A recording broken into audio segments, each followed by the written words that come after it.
የኢትዮጵያ ሙዚቃ እኮ እንደዚህ ነው እየወረደን ሄደው እንደገና እያደገን እየወረደ ምናምን የሚባለው ነገር የቪዲዮ ምናምን የሚባለው ነገር አንድ ዘፋኝ ከየት አምጥቶ ነው 70,000 100,000 ወይ 200,000 ብር አውጥቶ ክሊፕ እየሰራ የማይከፈለው ከሆነ ድጋሚ ክሊፕ ለመስራት በጣም ይቸገራል። ስለዚህ 100,000 ወይም 150,000 አውጥቶ ክሊፕ ከመስራት በ50,000 ብር ያለችውን ነገር ይሰራል። ክፍያ እንደማይከፈለው ስለሚያውቅ በዛች ባለችው ነገር አብቃቅቶ ክሊፕ ይሰራል። ቢከፈለው ግን የተሻለ ክሊፕ እየሰራ ሙዚቃውንም እያሳደገ ምንም እያለ ይሄዳል። ስለዚህ ክፍያው እንኳን ባለመከፈሉ እነዚህ አራት እንትኖች ሙዚቃውን ወጥረው ስለያዙት እነሱ ብቻ ናቸው እያደጉበት ያሉ እነሱ ናቸው ብዙ ላይፋቸውን ብዙ ነገራቸውን ያስተካክሉበት ያለው። ስለዚህ ዘፋኙን ወደ ላይ እንዳይወጣ ዘፋኙ ሙዚቃው እንኳን እንዳይል እያደረጉት ያሉት እነዚህ ዩቲዩቦች ናቸውና ግን እነሱ ሙዚቃ በቃ ያለው ነገር ሙዚቃውን እንትን ያደረጉት በእነሱ ናቸውና ሙዚቃውን ያለው በጣም እንዴት እንደብል ብቻ አላውቅም። አሁን እንቁነሽ ዜማ ምኖሻው ኢንተርቴይንመንት ቲዩብ ላይ ያለው ወይስ የለም? ምኖሻው ኢንተርቴይንመንት ቲዩብ ላይ የለም። ሃይድ አድርገውታል፣ እንዳይታይ አድርገውታል፣ ታግዷል። መቼ ጀምሮ ነው? ምን ያክል ተመልካች ነበረው እስከጠፋበት ድረስ ባለው ጊዜ ውስጥ?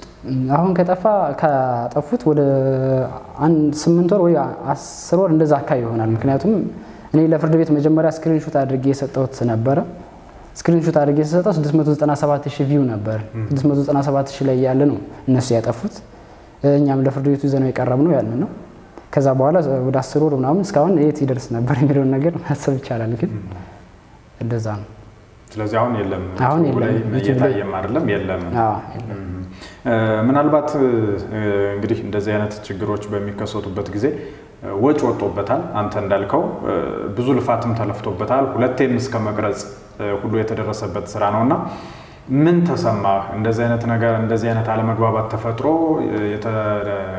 የደረሳችሁበት ስምምነትም ተጥሶ ጉዳዩ እዚህ ደረጃ ላይ ሲደርስ ባንተ የወደፊት ሞራል ባንተ የወደፊት ስራን በትጋትና በትልቅ ተነሳሽነት ከመስራት አንፃር ምን አይነት ጉዳት አደረሰብህ?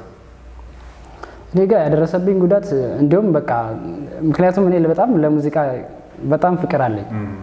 በጣም እኔ ከሙዚቃ አካባቢ መራቅ አልፈልግም። በድምፃዊ በብቻም ባይሆን ግጥምና ዜማዎች መስራት እንዲሁም ዲጄ አካባቢ ዲጄ እሰራለሁ። እዛ ከሙዚቃ መውጣት አልፈልግም። ሙዚቃ ስሰራ በመዋሌ ብቻ ደስተኛ ነኝ። አንዳንድ በገንዘብ ምክንያት እንደዚህ አይነት ነገሮች ቢፈጠሩም ገንዘብ አላገኘውም ብዬ ተስፋ ቆርጬ የምተወው ነገር አይደለም። እነሱም ደግሞ እንደዛ አይነት ተጽዕኖ ቢያደርሱብኝም በእነሱ ምክንያት የምተወው ነገር እንደውም የበለጠ እየታገልኩ እንድሄድ ነው ያደረገኝ። ብዙ ዘፋኞች አሉ እኛ እኮ እንደዚህ የሁለት ሙዚቃ አልተከፈለን የሶስት ሙዚቃ ሳይከፈለን እንደዚህ እንዲህ በጣም ጎበዝ በርታ ምናምን ሲሉኝ እንደውም እነሱን መታገል እንትን ነው የጀመርኩት። አሁን ሲወሰን ይግባኝ ብለው ቢጠይቁ እንኳን ለይግባኝ ደግሞ እንደገና የራሴ ነገሮች እንደገና እያዘጋጀው መሄድ በቃ እነዚህን ሰዎች በቃ ማሸነፍ አለብኝ። እውነትን ይዤ ነው የምሄደው። ውል አለኝ፣ ብዙ ነገሮች አሉኝ። እነሱ ያዘጋጁት ሌላ ነገር እንኳን ቢኖር እነሱን በቃ ማሸነፍ አለብኝ። ምክንያቱም እኔ እንደዚህ ነገሮች አሉኝ፣ በዚህ ነገር ይመጡ እንደዚህ ማድረግ እችላለሁ፣ እንደዚህ ብዬ እየሄድኩ ያለሁት እንደዛ ነውና እንደው ምናልባት እንደ ማረፊያ የሚሆነን ዘንድ እስኪ እንቁነሽ የሚለውን ዘፈንም እንግዲህ ቲዩቡ ላይ የለም፣ እስኪ ለማስታወስ ትንሽ በቃልህ አንጎራጉረን። እሺ እንቁነሽ ሲባል ሰምቼም በዝናሽ ተማረኩና አስክሬ ጋልቤ መጣው ለማየት ተመኘሁና ለመውደድ ተመኘሁና ለማፍቀር ተመኘሁና ለመውደድ ተመኘሁና ይላል አዝማቸው። በጣም ቆንጆ ዜማ ነው። በጣም ቆንጆ ዜማ ነው።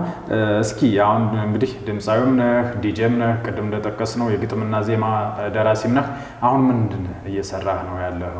ወደፊትስ ይዛቸው የምትመጣቸው ስራዎች አሉ የሚለው ላይ እናወራ። አሁን አንድ ስራ ጨርሻለሁ። የቪዲዮም ሁሉም ነገር አልቋል። ያ እንግዲህ በጣም የለፈንበት ስራ ነው። 1 አመት ያህል ፈጅቶብናል። በጣም ለፍተንበታል። ቪዲዮውንም ሁሉንም ጨርሰናል። ያው ቅንብሩ መታፈሪያ በቀለ ነው የሰራው። መታፈሪያ በቀለ አባቴ ይባላል። ወይም ብዙ ስራዎች የሰራ ነው መታፈሪያ። የነ ብርሃኑ ተዘራ ተበችሳ የሚኪ ጎንደረኛ የሚለውን ስራ የሰራው እሱ ነው። የነ በቀለ አረጋን ያስጇን ዝጋ ደጇን የሚለውን ስራ የሰራ ልጅ ነውና የራሱ ሙዚቃዎችም አሉት።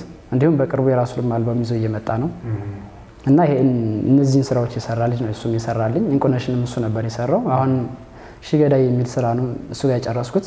በቪዲዮንም በሌማት ፕሮዳክሽን የተሰራው አውዲዮም እሱ ስቱዲዮ ነው የተሰራው። እንደዛ አድርገን አሪፍ ስራ ይዘን እየመጣን ነው። ስለዚህ ሽገዳይን መቼ እንጠብቅ? ሽገዳይ አሁን እንግዲህ ጥር ወር መጨረሻው አካባቢ ይለቀቃል እንግዲህ ብለን ተዘጋጅተን ጨርሰናል ማለት ነው። በጣም ጥሩ ነው። ኖህ ሚዲያም እንግዲህ መልካም እድል ሁሉ ይመኛል።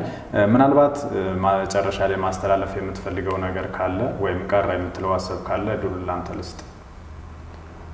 መጨረሻ ላይ የምለው በቃ አሁን እንደዚህ አንዳንድ ወጣት ጀማሪ ዘፋኞች አሉና እነሱ ዘፋኞች እንደዚህ በሚያጋጥማቸው እንቅፋቶች ተስፋ ቆርጠው ባይቀሩ በቃ ያላቸውን ነገር ቢጠቀሙ በቃ ወደፊት ሌላ ነገር የተሻለ ነገር እንዳለ አስበው በቃ ጥረታቸው ሙዚቃቸውን ብቻ የተሻለ ስራ ለመስራት ተግተው ይሰሩ። እንደዚህ በሚያጋጥማቸው በኢንተርቴይንመንቶች በተለያዩ መንገዶች የሚያጋጥማቸውን ችግሮች አልፈው ነገር ሌላ ቀን እንደሆነ ከትላልቅ ዘፋኞች የምንሰማው ነገር አለ። ትላልቅ ዘፋኞች ከመድረክ ላይ ሁሉ እንትን እስከ ማለት የደረሰባቸው ያን ነገር እየሰማን እኛ ደግሞ አሁን እዚህ ጋር ያን ያህል የከፋ ነገር እንኳን አይደርስብንም። ቢደርስብን እንኳን እነዛን አሸንፎች ዛሬ ትልቅ ደረጃ መድረስ እና እነዛ ሰዎችም ከመድረክ ላይ ሁሉ ብዙ ነገር ተደርገው ሚዲያዎች ሁሉ ብዙ ነገር አድርገዋቸው እንደዛ ሆኖ ዛሬ ትልቅ ደረጃ ላይ ደርሰው ስናያቸው የነሱ ጽናት እነሱን በማሰብ ደግሞ እኛ ዛሬም ነገ የተሻለ ነገር እንዳለና የሆነ ደረጃ ለመድረስ የግድ እነዚህ የሚያጋጥሙ እንቅፋቶች ለማለፍ ተግተው ቢሰሩ ደስ ይለኛል። ዘፋኞች ለዘፋኞች ነው እና ሌላ ደግሞ እናንተም እንደዚህ ያቀርባችሁ እዚህ ኖህ ሚዲያ ላይ እንደዚህ ከመነሻው ጋር የተፈጠረውን ችግርና ምናምን እነሱን እንደዚህ ለህዝብ ይፋ እንዲሆን እንደዚህ ደፍራችሁ እናንተ ኢንተርቪው ስላደረጋችሁኝ በጣም አመሰግናለሁ። እናንተንም እኛም በጣም አድርገን እናመሰግናለን። የተከበራችሁ ተመልካቾቻችን በዛሬው የኖህ ሚዲያ እንግዳችን ከድምፃዊ ዲጄና የግጥምና ዜማ ደራሲ ባርክሊ ሙልጌታ ጋር ያደረግነው ቆይታ ይህንን ይመስል ነበር።